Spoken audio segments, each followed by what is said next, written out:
turabashuhuje abadukurikiye ku Bugingo Bwiza TV aho muherere haba mu Rwanda ndetse no hanze y'u Rwanda. Twizere ko mumeze neza. Niba ari mu gitondo reka twizere ko mwaramutse neza. Niba ari ku gicamunsi kandi reka twizere ko mwiriwe neza. Hirwa Aime ku majwi n'amashusho ndi kumwe na Edimo Masengesho. Hano dufite umukozi w'Imana, Imana twemere ko tubana muri iki gitondo. Dushimira Imana ko yamutuzaniye kandi ndabona rwose bimeze neza. Imana ishimwe, reka tumwakire hanyuma atwibwire azibwire abantu bose bagiye kudukurikira muri uyu mwanya. Namara kutwibwira kandi adusengera Imana hanyuma tugeze ikintu Imana muhaye kutubwira muri iyi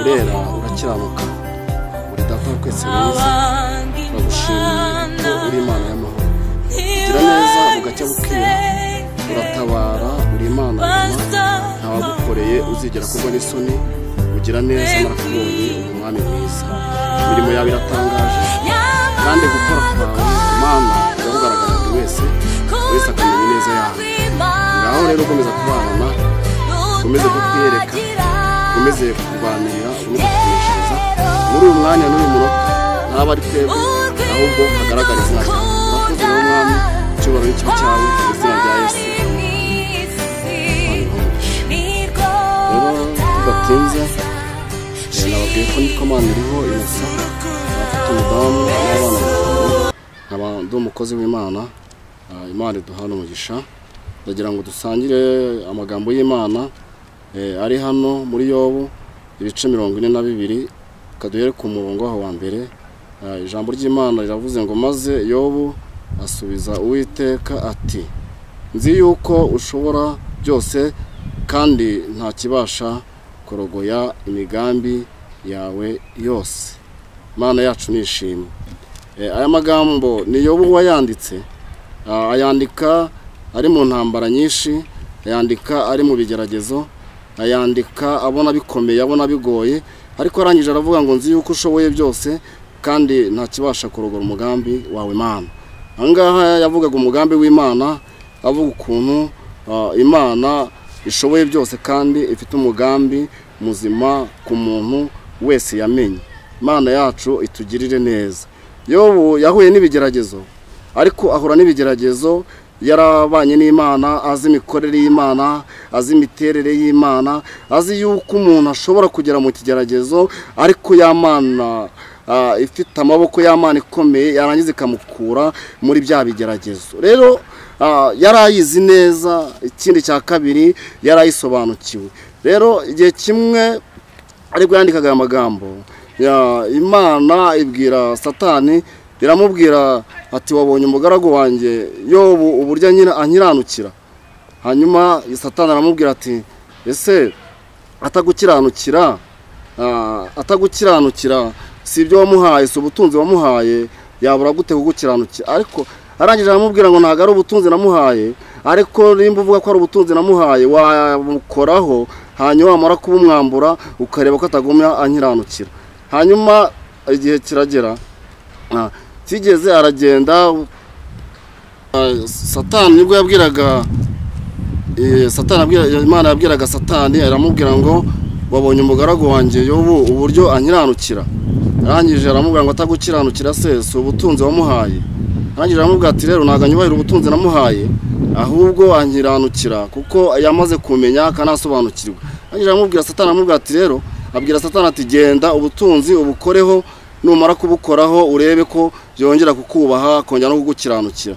Arangije rero aramubwira ati genda ubukore ubutunzi. Aragenda bukoraho, amaze kubukoraho ibintu byose biragenda, ubutunzi buragenda, amazi aragenda, ibyo abana barapfa bararangira, inka zirapfa zirarangira. Ariko Yobu ahura n'ibigeragezo ariko akomeza kubaha Imana. nibwo umugore we yageze mu bigeragezo umugore aramubwira ati se wakwihakanye iriya watutse Imana wamara kwituka hanyuma ukipfira. Arangije abwira umugore we ati rero umukobwa kw'Imana ntabwo havamo ibyiza ngo hanyuma nihaza ibibi ngo iyo Mana tuyitere umugongo. Hanyuma arangije aravuga ngo uvuze nk'umwe mu bagore b'abapfapfa ariko ndagira nkubwire gukiranuka kwanjye ngize gute ndagukomeje. Imana yacu tugirire neza. Yo bavuga ngo gukiranuka kwanjye ndagukomeje yarazi Imana ko ashobora guhura n'ibigeragezo ariko ko akunda guhura n'ibigeragezo igihe kikazagera akava muri bya bigeragezo. Bivuze ngo Imana irashoboye, bivuge ngo Imana ifite imbaraga. Niho yavuze ngo nzi yuko ushoboye byose kandi nta kibasha kurogora umugambi wawe.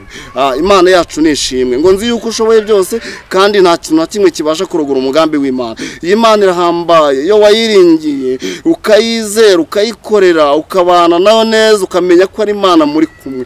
Imana murabana, Imana ikakugirira neza, Imana ikagukura hahandi waruri. Imana yacu nishimwe. Nagiye mbana n'Imana mu buryo bukomeye, mu buryo buhambaye, mu ntambara nanyuzemo zose mbana n'Imana. Nanjye nari meze nk'umugabo bita Yobu bitewe n'ahantu nari mpagaze, bitewe n'ikika nari ndimo bigeragezo ariko ibyo bigeragezo byose nari ndimo nabibayemo mfite abana 5. Mu bana 5 nari mfite akazi ntako nari mfite. Icyo nakoraga kwanjye ni ukufata Bibiliya, nta cyumba ntazenguruka gasenga, inzu y'Imana nayijyagamo shaka Imana, ariko Imana ikaganira nanjye ikambwira ngo mwana wanjye ndakuzi ko warankurikiye nta gihombo, nzakugirira neza, kunkurikira nta gihombo, nanjye nzakugirira neza. Nkabyumva nkumva ko Imana ishoboye, nkumva impinduka mu buzima bwanjye nkihangana mbega, ariko nkabazi ko ndi kumwe n'Imana, mbana n'Imana, ngomeza gusenga Imana, ngomeza kwirukanka nshaka Imana na Bibiliya. Rimwe na rimwe abantu bakafata ijambo bakavuga ngo narayobye, narasaze, nataye Uwiteka, ariko icyo nakoraga je nari nkizi, nari nzi ko Imana iruhura, nari nzi ko Imana itabara, nari nzi ko Imana igira neza. Bene data reka mbabwire, Imana irahambaye, Imana irashoboye, Imana ifite imbaraga, nta hantu itagukura, nta hantu itakugeza. Icyo mbabwiye ni uko Imana nuyikurikira ukayikurikira nta bindi bintu urebyeho, ukayikurikira ari Imana ukurikiye. Iyi Mana mwavuganye, Imana irinda ijambo ryayo kugeza ubwo irisohoje, rigarinda no yaribwiye ryo yagusezanyije rigasohora. Imana yacu nishimwe. Nabaye mu mudugudu wa Kabagari, ni urumva niho nasengeraga kuri ADPR, mba no muri uwo mudugudu hariho ntuye, ariko umudugudu w'urukundo, ariko mba mu ubwo buzima bwo gusenga Imana, nkunze Imana nanayubaha. Reka mbabwire bene data, kubaha Imana ntako bisa. Kubaha Imana bitandukanye no kubaha abantu. Kubaha abantu ni byiza, wubahe n'Imana yo mu gihugu cyo mu ijuru, kuko iyo mwavuganye hari ahantu izagukura, hari ahantu izakugeza. Ndabyibuka umunsi umwe ubwo madamu yari arkwita inda y'umwana wa 5, ndabyibuka yuko twari mu buzima bugoye, no kurya ari ibibazo, kurya ari intambara. Igihe kiragera bashaka kudusohora mu nzu, ndabyibuka mudamu arkwite. Hanyuma Imana ikajya imbwira ngo mwana wanjye, mu kwimuka kwawe ntabwo uzamenya nuko bigenze, ariko ndi Imana, nzabana nawe, nzakugirira neza. Imana yambwira gutyo, rimwe na rimwe intege nke zikaza, nkibaza ahantu bizava, nkibaza ahantu bizanyura, ariko nkomeza kwizera Imana no kuyiringira, kuko nari nzi imikorere yayo. Muri ubwo buzima nagiye camo, najyaga mbona amahano y'Imana, nkabona gukora kw'Imana, nkabona ineza y'Imana, nanjye nkagira imbaraga zo gukomeza urugendo rujya mu gihugu cyo mu ijuru, kuko nari nicaye ku ijambo rivuga ngo nzakugirira neza, nzakugirira neza. Inzu nyibamo rero, nyibamo umwaka n'amezi 3, bigera mu bihumbi nza kugera mu 375. Narabuze ubukode, nabuze amafaranga yo kwishyura, ariko nyirinzu yaza kunyishyuza, nkamubwira ati rero amafaranga ntayo mfite, ariko nejo nyabonye nayaguha. Nari mfite ibyiringiro, mfite ubugingo, ko numvaga ko nejo nayatora muri envelope, nkagenda nkishyura inzu, narangiza kwishyura inzu nkagira n'ibindi nkora byanteza imbere. Ariko siko byagenze. Nabaye mu ubwo buzima, Imana ikajyamo ibitotsi, nkaryama ngasinzira. Imana ikangura ngo mwana wanjye, nzakugirira neza nzakugirira neza. Umwaka n'amezi 3 birinda birangira nyirinza akiza kunyishyuza nkimubwira ngo nza amafaranga ntayo mfite ariko neje nyabonye nayagu umwaka urarangira n'amezi 3 maze kurangira rero nibwo nyirinzu yaje amaze kuza ariko hagati yaho Imana ikajya imbwira ngo mu kwimuka kwawe ntuzamenye uburyo bigenze kandi abashaka gukorwa n'isoni nibo isoni zizakora wowe ntabwo isoni zizagukora. Naryamaga nkizigura buryo ufite amahoro yo aturuka ku Mana uraryama ugasinzira ukizigura. Ntago ari amahoro aturuka ku mafaranga. Nabonye Imana itanga amahoro ariko ayo mahoro Imana itanga ntabwo aturuka ku birayi umuntu yariye, nta nubwo ituruka ku mafaranga umuntu afite, nta nubwo amahoro aturuka ku miryango umuntu abana na Imana yacu nishimwe kandi nihabwe icyubahiro. Cyo gihe nkomeza kubana n'Imana nibwo umwaka n'amezi 3 byarangiye haje ndamubwira ati rero amafaranga ntayo mfite ariko nejo nyabonye nayagu. Harambwira ati rero ikintu ngambiriye ntago ngambiriye amafaranga noneho ndashaka ko tujya kwa muyobozi. Cyo genda byibuka twagiye kwa muyobozi w'umudugudu tumaze kugerayo hanyuma muyobozi atubaza ati se urimo amafaranga ndavuga ati ibihumbi 375 ariko narayabuza. Arangije arambwira ati ariko umuntu yakugiriye neza abaye ari nkanjye ntago nakwemerera narwo nakukundira kuko aho hantu niho naba nkuru. Ariko yo hagati yaho ngaho nyirinza arambwira ati inzu ntago ari yanjye ni umugore wacu abatanzania ariko noneho ndagira ngo ubu bazi ko amafaranga yabo yama nkayarya ariko noneho nibijya kwa muyobozi amafaranga azamenya ko ntayariye hanyuma bigiye mu buryo. Ubwo niko byagenze basobanura uburyo nta mafaranga mbafite maze kubibasobanurira Imana yacu nishimwe cyane. Maze kubasobanurira gutyo barangije bandika banyandikira urwandiko ndasinya. Maze gusinya baragenda amaze kujya asigarana na mudugudu arambwira ati mwana wa mama rero uriya muntu yarihanganye ariko nimba yarihanganye hari ikintu nagukorera hanyuma namara kukigukorera nkaguhuza na nyirinzu. Namara kuguhuza na nyirinzu hanyuma bya 25 bajya gutanga by'inzu ukarenzaho 5 akabihumbi 30 byamara ku 30 ya mafaranga akazagira gute akazashiramo. Rangije ndabyemera kubera yuko impamvu nagomba kubyemera kwari kugira ngo ntava mwiriya nzu ariko ubuze uko agira agwa neza kwari kugira ngo abana nabona ko baguma mu nzu babona aho gushyira umusaya. Byari ibintu bikomeye vangaho tubyemeranyijweho ariko maze kugenda nyuma yabwo nibwo baje kundeba nyirinzanzanirira pirive none yo kwimuka amaze kuyinzanira ndayakiriye amaze kuyakira hanyuma ndayitegereza pirive kwirangira. Cyo bwari ubuzima bugoye nta mafaranga nagiraga mu mufuka. Nafasha abana n'umugore cyo genda byibuka njya kubacumbikisha. Maze kubacumbikisha nanjye mpita njya gucumbika ahantu ku Gisozi ku musore wari inshuti yanjye twasenganaga mbayo ariko mbayo ufite umubabaro n'agahinda. Rimwe noneho nza kubwira Imana ndayibwira ati ariko wa Mana we ubundi ko ari we nkorera amanywa n'ijoro akaba nta yindi Mana nkorera kandi nkaba nzi ko ushoboye byose ubu ngubu ibintu bimbayeho ni ibiki. Ariko ubwo ibyo byambayeho madamu akimara kubyara n'ubundi badusora muri iyo nzu baduhe pirive.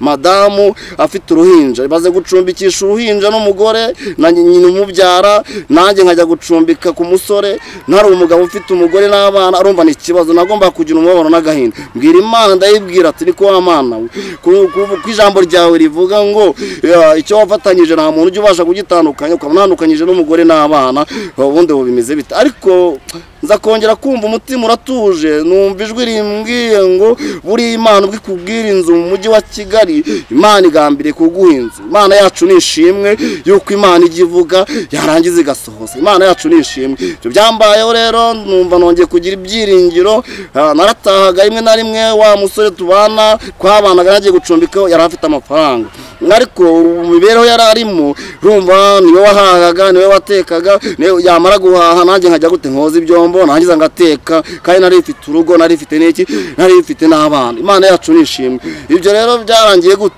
nyuma yabwo nibwo nagiye kumva hari umwana afite n'umukobwa niwe w'ifura yanjye yasengaga muri korali yaririmbagamo yitwa Omega. Ngiye kumva numva dirija wabo arampamagaye ndahantu harambaza ngo wamenye uwari we ndamubwira ati nakumenye. Ati rero utuvugana kwamaze kukwishyura inzu amezi 2. Numva shimye Imana nahagaze mu muhanda mereza Imana icyubahiro. Maze guhereza Imana icyubahiro ndabyina numva ndanezerewe. Maze kunezerwa yanzu bwakenja kureba turimuka tuyigiyemo inzu tuyibamo amezi 2 ararangira. Amezi 2 amaze kurangira nibwo batangiye kuza kumena imicanga mu rugo. Imicanga barayimena bashaka inzu yabo nabuza amafaranga ariko ubwo amafaranga amaze kuyabura nafata Bibiliya nigera mu butayu gusenga mpamagara Imana nkomeza gusenga Imana, Imana ikanyumva nk'ubwo nava mu butayu ngatanga njya mu rugo. Icyo nari sigaranye nari mfite ipantaro imwe, yasigaranye n'ishati imwe, iyo myenda nari sigaranye niyo nambaraga, nkajya mu ivugabutumwa hirya no hino. Nimugabo warageraga naba ntashye ngafata ya pantaro nkayimesa nkakamura, ngafata ya shati nkayimesa nkakamura, namara gukamura nkakunkumura nkanika hari, kuko nagira ngo ejo mbyuke mbona icyo nambara subire mu gusenga cyangwa se njye muri bwa butayu.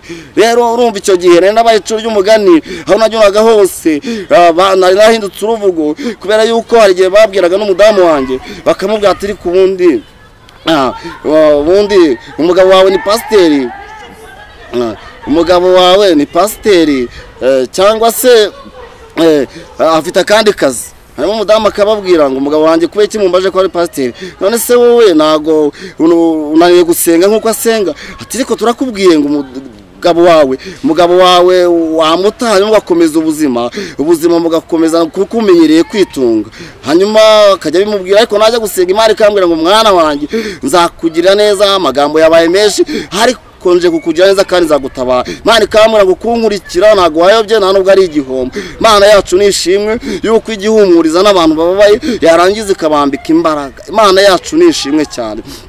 Haleluya. Nabaye nk'ubwo ubuzima buracanga, ubuzima bumbera ikibazo, ariko najya gusenga Imana ikambwira ngo nakugize ikimenyetso kigirwa impaka, ikambwira ngo nubwo uvuga ngo inzara irakurya, ngo ariko ngo inzara ashobora gutungisha n'umwuka wanjye wera, warangiza ukagira gute ukabaho. Rimwe na rimwe ibwira umwana wanjye, iramubwira ngo niko ngo urahunga ababyeyi bawe ushaka ibyo kurya kubera inzara urabahunga, ariko hamwe kuryana n'ababyeyi bawe, kuryana n'abarumuna bawe, ariko nzakugirira neza. Imana ikambwira gutyo, numva ko Imana ishoboye byose, nanjye ndayirindira nkomeza gusenga Imana. Ariko Imana igihe kimwe nibwo bampamagaye barambwira ngo barashaka kundangira akazi ko kurariye ko kubinkera gutabara, nabwo ndabyibuka.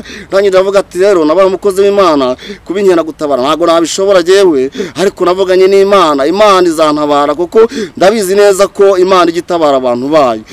Ibyo rero birarangira, baza kundangira akazi ko kurara izamu k'ibihumbi 17, ibaze 17, inzu nabagamo bari bankodejeje yari ya 17, ntago nari kuzajya mbona amafaranga yo kwishyura ngo mbone n'amafaranga yo kurya. Urumva byari ikibazo, ariko Imana yacu ndagira ngo nkubwire we wayikurikiye, we wamenye Imana, iyi Mana nuyinambaho nayo izakugirira neza. Ndabyibuka najyaga njya gusenga, Imana ikambwira ikoresha abakozi bayo, kambwira ngo ngiye kugudufaranga ni dukeya, ariko udufaranga tuzakuviramo umugisha. Nkibaza ahantu bizaca, nkibaza ahantu bizaturuka, aho ngeze nari mfite imiryango yari yaramvuyeho, ariko hari muri umuna wanjye abaga mu cyovu cy'abaki. Ndabyibuka igihe kimwe twari twakoze amasengesho y'iminsi 2, hanyuma turi kuyasenga, aho nicaye mu ntebe ngiye kubona mbona umukozi w'Imana haraje asanga aho nicaye, arampanurira arambwira ngo Imana ikugiriye neza, Imana ikugarutseho, Imana yakwiyeretse kandi kumurikishije mu maso hayo.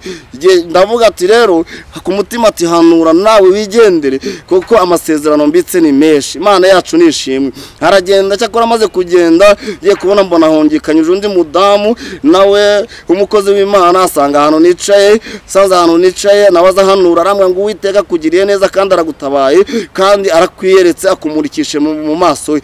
Imana yacu nishimwe. Nawe ndavuga ati hanura wigendere, kuko n'ubundi amasezerano mbitse ni menshi. Cyakoza muri uwo mwanya bahita bampa umwanya wo kubwiriza. Mu gihe ngiye kubwiriza nibwo nagiye kumva telefone irasonye, nyihereza mugenzi wanjye twari turi kumwe, ndavuga ati genda witabiye telefone, nanjye ngiye kuvuga ijambo ry'Imana. Mvuga ijambo ry'Imana, maze kuvuga ijambo ry'Imana nibwo naje gusoza njya kubaza wa wundi ati se umuntu washaka ninda? Arambwira ati hari umurumuna wawe, arambwira bari mu cyovu cy'abakire, arambwiye ngo umuhamagare umuhe umumotari bavugane, hanyuma nibamara kuvugana amurangira ahantu ari bukugeze, kuko ndagukeneye. Kuko niko byagenze. Fata umumotari turavuganye, baravuganye, amubwira ahantu ari bungeze ari mu cyovu cy'abakire. Nagezeyo nkimara kugera ahita amereza 50,000, nanjye numva shimye Imana, nongera kumva nanjye mbonye Imana. Bwa buhanuzi bari bamaze guhanura bwahise bukora. Icyo gihe nabonye imbaraga z'Imana, mbona no gukora kw'Imana. Aho ngaho ni Imana yatangiriye ikora, kuko ndabyibuka na bwa buhanuzi bambwiraga, Imana ajyaga imbwira ngo guha udufaranga dukeya kandi ubwo dufaranga tuzakuviramo umugisha. Hashiye iminsi mikeya, ayo mafaranga nabonye ayo mafaranga nabonye naragiye ngira gute naragiye mitanyaranguramo ndazunguza mu kuzunguza kwanjye mu 30 numva narariye nishyuyemo inzu ya 16 maze kwishyura inzu ya 16 tujyamo n'ibihumbi 4 ubwo birarangiye ya 30 asigaye tuyaranguzamo imari maze kwaranguzamo imari naragiye umunsi wa mbere naraye nungutse 33 maze kuko 33 ndavuga atakani kakazi kumugisha Imana yanjye impaye uko niko Imana ikora Imana yacu nishimwe natashye nezerewe ntahameze neza buke bwa usubiye kucuruza nabwo nongeye kurangura umuntu arampamagara njyana hana agiye kungurira nabwo ahita nyungurira ibindi 30 Imana yacu nishimwe Imana yacu rero irakora yangize iravuga yamara kuvuga igashyira no mu bikorwa urumva ari impakazi kumugisha ariko ubwa mbere navuga ati se akazi kumugisha kugiye kumudufaranga kudufaranga nzasubira mu kuzunguza ngomba kuzunguza kwanye nago nabikora Imana yacu nishimwe rero nta Imana itaguhera umugisha yavuze nta Imana itaguhera amafaranga yavuze ndabyibuka najya gucuza uka 20 25 10 ndagenda noneho ngicyo shaka tukajya turya inyama tukarya ibintu byo dukereye mu rugo mbega ubuzima burakomeza mbona ko ibintu byabaye tayari nibwo nagiye kubona mbona imari ndazirundangije zibaye nyinshi zimaze kuba nyinshi ndavuga ati rero mbanye n'umudamu wanjye nubwo senga Imana ariko mbanye n'umudamu wanjye tudasezeranye ariko ubundi ko nasezeranye mu murenge ubundi wasezerana n'umudamu wanjye mu itorero hanyuma nka umukozi w'Imana uzuje ibyangombwa numva kuko nta kimana idashoboye nanjye ndavuga ati ngomba gusezerana n'umudamu tuza gusezerana rero ariko mbere na mbere nafashe amafaranga njya gusaba iwabo maze kujya gusaba iwabo ibintu bigenda neza mbona Imana bibayemo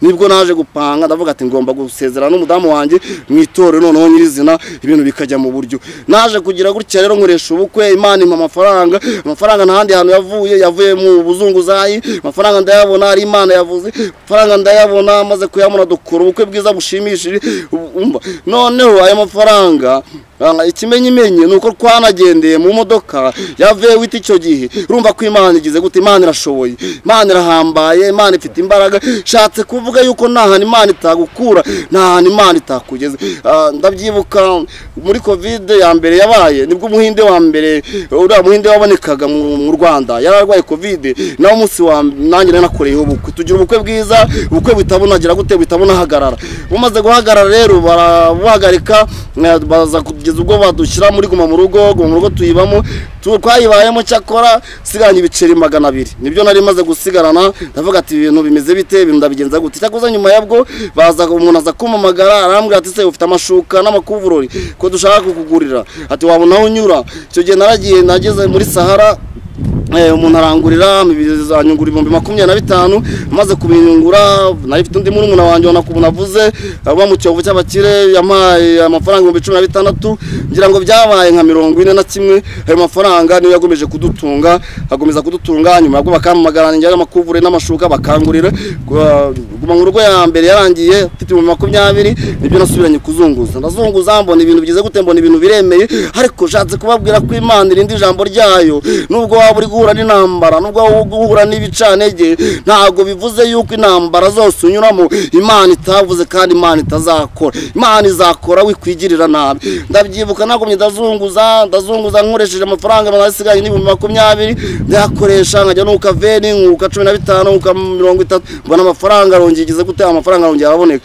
rimwe nza guhura n'umudamu wazunguza gata hanga twara nabonye hari seta wakorera ku rubaraza wajye ugateritoriya uriya muntu uko yagwa hano ukore ukakira utuntu ko byazava mu ngenda nikinira ndamubaza barahanyemereye amaze kuhanyemerera ubwo turumvikana nkajya ntanga 10,000 ku kwezi ndangije gushyira amashuka n'amakuvurori mbona ibintu biremeye biraza birakunda abakire bakajya baza kungurira mbona ibintu byatangiye kwemera nkunguka hari gihe nabonaga 100 hari gihe nabonaga 50 hari gihe nabonaga 20 mbona ibintu byatangiye kwemera mbona imari zagwiriye nyuma yabwo rero nibwo naje kuhava Imana imbwiye ngo hari ahandi hantu ngucira inzira abantu bamaze kuba abanyeshyari yambwiye ati ahandi hantu ngucira akayira aho hantu niho ugiye gukorera nibwo nabonaga ahantu ho gukodesha ubu ngubu niho ndi nashyiramo amakuvurori makodesheje nishyura 50, ntanga amezi 2 icyo gihe ndabyibuka, nanga 100, amezi 2 shyiramo amashuka n'amakuvurori. Ariko ndashaka kubabwira ko Imana ishoboye kandi Imana ifite imbaraga,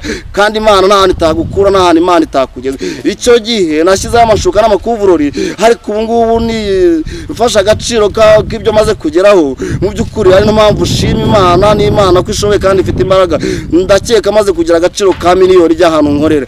Gihe wari umuzunguzayi, gihe basoraga mu ntabwo nta kibazo gifite cyo gukodesha, nubwo nkodesha, ariko amafaranga yo kwishyura inzu nta muntu umagarara hejuru, nishyurira ku gihe, nta muntu umagarara hejuru ngo ambwire ngo wabuze amafaranga yo kwishyura inzu, gusange twaserereye nk'uko byajyaga bigenda. Rero nababwiraga ngo wiringire Imana, uyikurikire, uyikomezeho, Imana izakugirira neza. Imana nta hantu itakura umuntu, nta hantu itamugeza. Rero baravuga ngo nzi yuko ushoboye byose kandi nta kibasha kurogora umugambi wawe. Imana yacu nishimwe. Yobu yari yamaze kumenya Imana, yarazi Imana uko ikora, yarazi imikorere y'Imana, yarazi ko Imana ishobora gukura hasi ikagira aho igeze umuntu. Imana nishimwe. Ndabyibuka rimwe bagiye kusohora, bari budusohore mu nzu, byari byaducanze, bari budusohore mu nzu. Ndabyibuka umunsi umwe nta mafaranga twari dufite kandi uruvuga rwari rwabaye rwishi. Ndangije menya ko bagiye kwirukana mu mudugudu turimo, kuko bavugaga yuko n'inzu tubayemo tutazishyura, n'umudugudu tubayemo tujya kwishyura inzu zaho. Ndangije rero nibwo nacaraga ku buriri nandikira Imana, maze kwandikira Imana ndayibwira ati ndambiye agasuzuka k'abantu batakebwe, ndambiye agasuzuka abadayimoni. Imana niwe nkorera, nimbura Imana ndengera.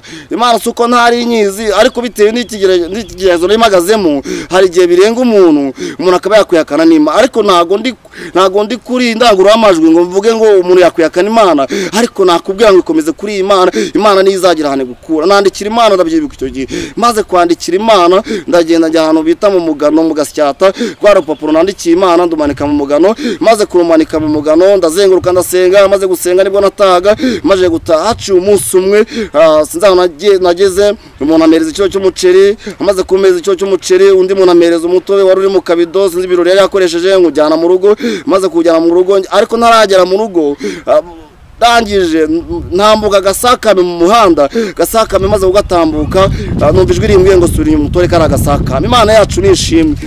Subira inyuma ntora Gasakame, numva karimo ibintu bimeze nk'ibyenda, ariko sinagafungura. Ndakomeza njya mu rugo, umudamu muhereza ubushera nari ifite, maze kumuhereza. Ndangije muhereza cya kiro cy'umuceri. Maze kumuhereza cya kiro cy'umuceri, nibwo nagize gutya ninjira mu cyumba. Hari haryamyemo umwana w'uruhinja aryamyemo, nyina ari muri salo nyine. Maze kwinjira mu cyumba, fungura ka Gasakame. Maze kugafungura, sangamo n'amafaranga 50,000. Imana yacu nishimwe. Haleluya.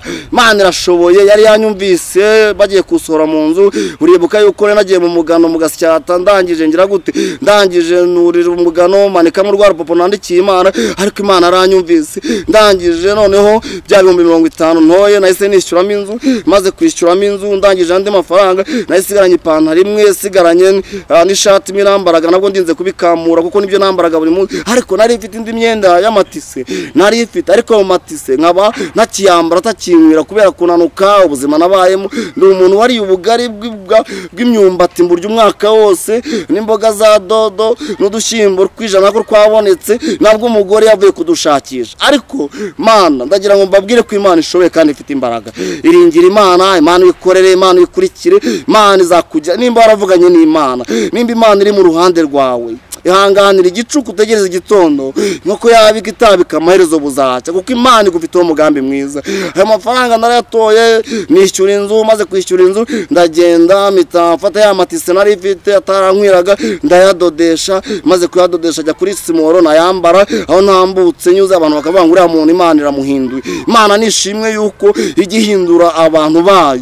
Imana nishimwe kuko dufiteho umugambi mwiza. Ijambo ryayo rirabangwereka ibyo nibwira kubagirira ni byiza, ntago ari ibibi. Muhumure nimba mwaravuganye n'Imana, Imana izabagirira neza, Imana izabarwanirira, Imana izabaneshereza. Hari ahantu igambire gukura, hari naho igambire kukugeza. Ntago nyicwa n'inzara, abana ntibakicwa n'inzara, ntago bakibura imyenda yo kwambara. Imana yacu nishimwe. Rero navuga ngo Imana umuntu wayiringiye, umuntu wayikoreye, umuntu wabanye nayo, umuntu uzi imikorere y'Imana ikuivumbura ku Mana, ahubwo nejo Imana yamutabara ikamugirira neza. Aha rero yo baravuga ngo nzi yuko ushoboye byose kandi nta kibasha kurogora umugambi wawe. Yo ngo yarahiriwe bwa nyuma kurenza ubwa mbere. Arahirwa abana b'icumi barongera baragaruka, abana beza, mitunga yarafite urongera agaruka, amazu yarafite, umushyo w'inka urongera uragaruka. Abantu bari baravuye kuri Yobu nabo barongera baramugarukira. Imana yacu nishimwe. Navugaga rero ngo Imana tuyikomezeho, Imana tuyikorere, Imana iratuzi, Imana izi amazina yacu. Njya mbwira abantu nkababwira ngo iki Imana yanditse ku muntu yaracyanditse. Nimba Imana yaravuze ngo uzabaho byanga byakunda, Imana izakubeshaho. Imana nitugirire neza, Imana nikubake, kandi Imana nikubaka uzaba wubakitse. Imana itugirire neza. Rero ndangije mbashimira shimira abakozi b'Imana bampaye kuvugira kuri indangurura amajwi kugira ngo ntange ubutumwa bw'Imana bwiza. Imana itugirire neza. Murakoze. Imana duhana umugisha. Arakoze cyane mwene data. Yewe Imana ishimwe. Ubuhamya burakomeye. Hariho kugeza uyu munsi hariho abantu bihebye bari mu buzima nk'ubwo wabayeho. Harimo abantu barimo basohorwa mu nzu nk'uko nawe bari gusohora, ariko ntibaza umwaka wose uri mu nzu nyir'inzu ataragusohora.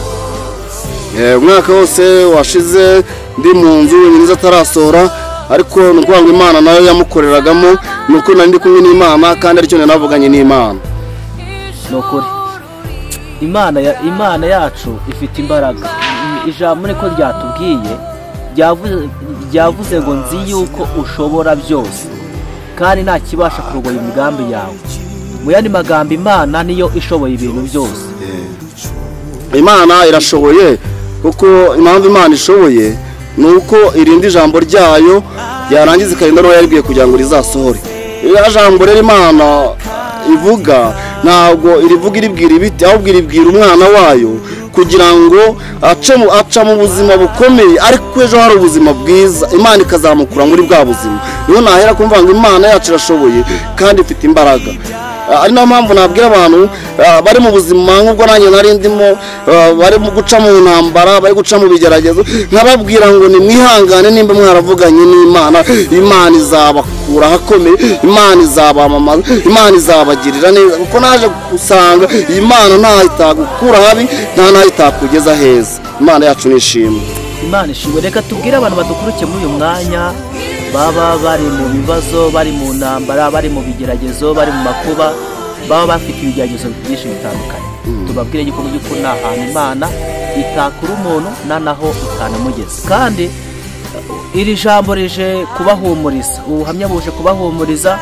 Wowe udukurikiye uduteze amatwi, reka tukubwire yuko Imana yacu kuyizera ari byo bintu by'agaciro. Dawidi yaranditse mu gitabo cya Zaburi arabanga ingabo idukingira ifitwe n'Imana kandi itabara abafite umutima utunganye. Mu kintu gikomeye kiriho ni ukubanza ukatunganya umutima wawe, ukareba yuko umutima wawe utunganye, hanyuma wabona umutima wawe utunganye imbere y'Imana ukagumya kuyirindira, kuko nta kintu Imana ivuga ngo giheze. Rero turagushimiye mukozi w'Imana kuba watwemerera ukaduhereza uyu mwanya, kwemera ko Imana iducishamo ijambo ryayo. Ubutumwa bwiza buzafasha imitima y'abantu benshi bazatega cyangwa se bazadukurikira kuri channel yacu Ubugingo Bwiza TV. Ndabizi neza ko umuntu uzadukurikira agafungura iki kiganiro akakireba azafashwa nacyo. Reka tugushimire kandi tuvuge ngo Imana ibahe umugisha. Hamwe n'abantu badukurikiye, reka tubasabire umugisha ku Mana. Tubabwire ngo Imana ibahe umugisha ahantu hose muherereye, mu kazi mukora, mu mirimo yanyu ya buri munsi, muri business, haba mu Rwanda ndetse no hanze y'u Rwanda, ahantu hose muri. Reka tubabwire ngo Imana ibahe umugisha. Kandi nawe ugiye wakora subscribe wabikora kugira ngo ujye ubona ibiganiro byacu, kandi komantere zirakenewe kugira ngo zidufashe gukora umurimo w'Imana umunsi ku wundi. Like ndetse na share ukageza ku bandi kugira ngo bajye babona ibiganiro byacu. Reka tubashimire kandi tubifurize amahoro y'Imana. Twatanye dusenga, reka n'ubundi dusenge Imana. Mana Data, mu izina rya Yesu turagushimiye kubw'imirimo yawe itangaje wakoze, wagiriye mwene data mu izina rya Yesu ku buhamya atanze. Twongeye kugira kwizera, twongeye kuzamura kwizera, twongeye kugira icyizere, twongeye kugira ibyiringiro yuko ibyo wavuze no kubikora uzabikora. Reka buno buhamya bufasha abantu benshi bazabukurikira, bazabwumva, kandi abari bafite intege nkeya ubongerera imbaraga, abari batenebutse, abari basubiye inyuma, abari batakaje kwizera bavuga yuko babaretse, reka bongere bakugarukire kandi bongere bizera Imana, kuko ibyo wavuze no kubikora uzabikora, kuko Imana yacu ivuga kandi igasohoza. Imana yacu ko yari iri n'uyu munsi niko ikiri. Uko wagiriye mwene data, reka n'undi udukurikiye ufite ikigeragezo nk'ike umugirire neza uyu mwanya. Turagushimiye kuri kumwe natwe mu izina rya Yesu, amen.